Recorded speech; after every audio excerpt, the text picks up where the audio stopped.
Hello, welcome to Immigration Vibes. My name is Flomen. So, today we are going to discuss about what is going to happen to you if you are being deported from the United States and you own a property. Property in the United States means a house. It can be a house or a land. What is going to happen to this property while you are on deportation? Well, I'm going to give you some little tips or advice on how you can handle this kind of situation. So if you own a property, which I don't even know how you got there, if you were undocumented or if you were illegal, probably you used somebody's name to buy this property, which is again also I don't want to go into it. But just assume that you own a property in America and you're being deported.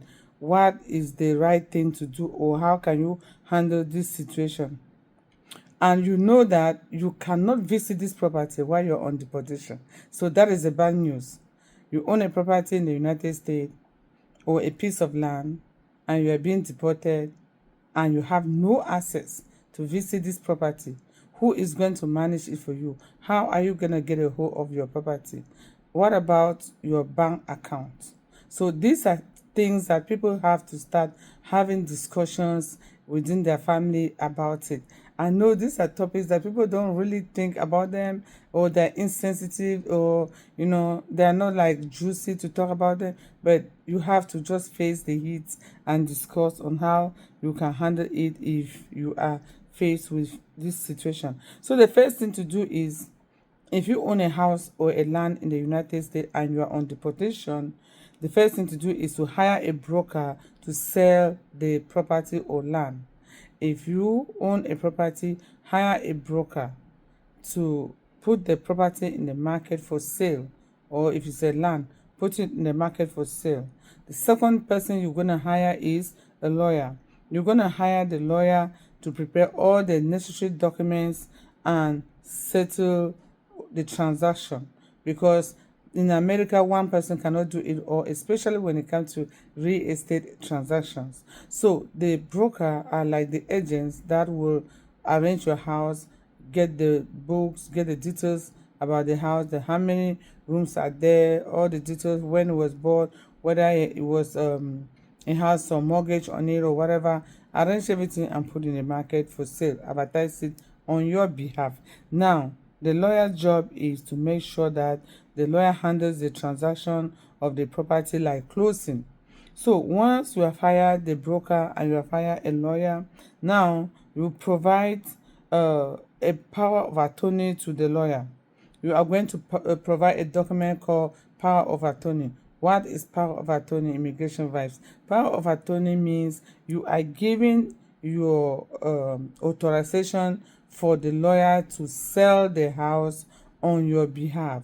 You are giving authorization for the lawyer to go ahead and sell the house, close it, and get the money and give you. So we call it power of attorney. A lot of people don't know this document. It's a very powerful document in America, a document that will allow somebody to take action on your behalf if you are not present.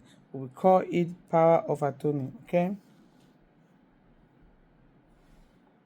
So if the attorney succeed to sell the house, so what is going to happen with the money? Well, in America, you know that we pay taxes for almost everything.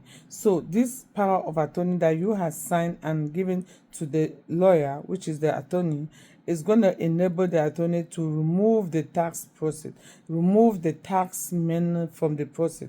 That is the amount of tax that you're supposed to pay on that property. They will deduct it from the profit that you have actually made on that property. So if there was some remaining payments made, or remaining payments for you to be made on the house, the lawyer is going to have that capacity to pay off the house.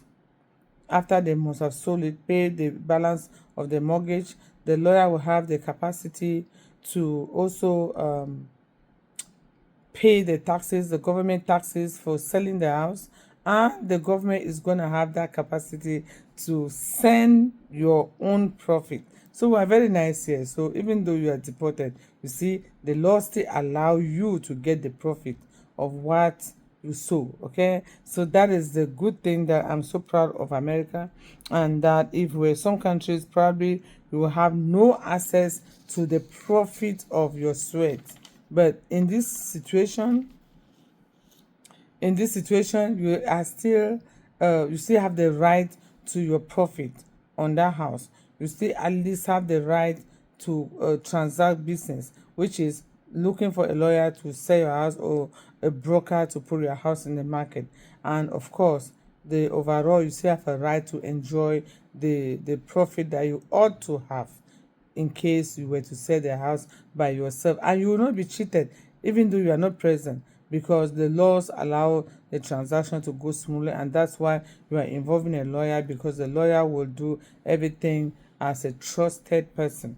So I hope you share this video to everyone that is undergoing this stressful moment, and I feel that it is a good thing for those who are watching this video.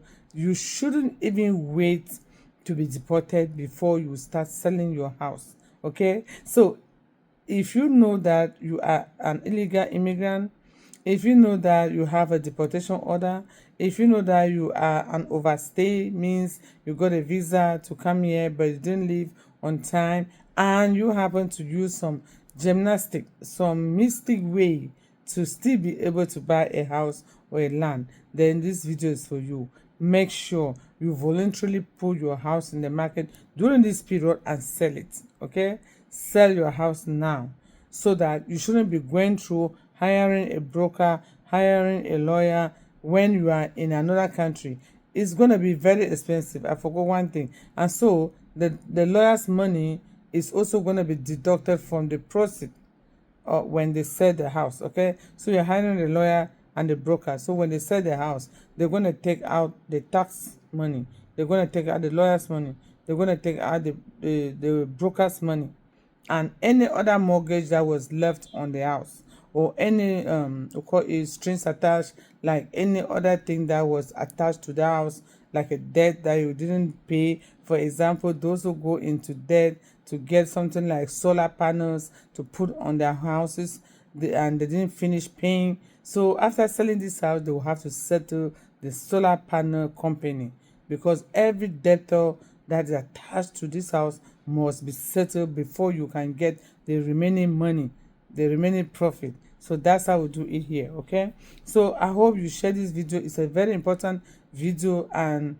I will be happy to see that people make good use of it, because you rarely see this kind of video on Facebook or on social media. But because of the love I have for you guys, I just thought about it, like, wait a minute, people have properties. If they deport them, where is it going to go? So make good use of it, and please help me to share the video with your loved ones and friends. I'll see you again. Bye bye.